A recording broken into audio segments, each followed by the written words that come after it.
अरे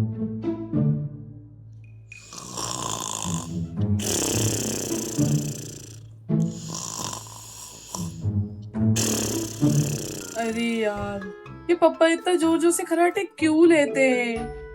मैं तो बिल्कुल भी नहीं सो पा रहा हूँ अब। क्या करूं मैं? आइडिया।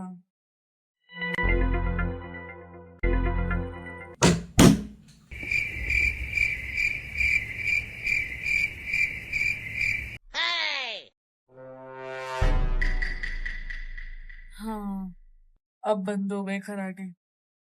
अब मैं सो सकता हूँ। लेकिन एक सेकंड।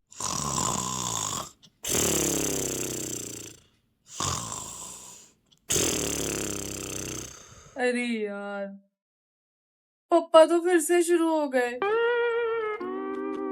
फिर से करना पड़ेगा वही।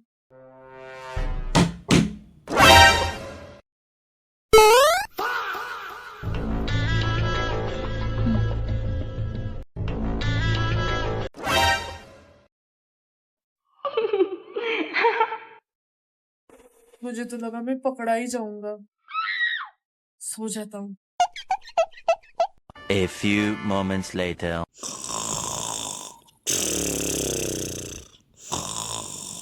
अरे यार, लगता है पापा सोने ही नहीं देंगे मुझे।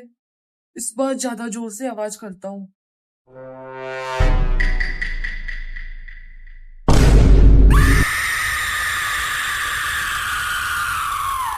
यज मंगल भावानया मंगल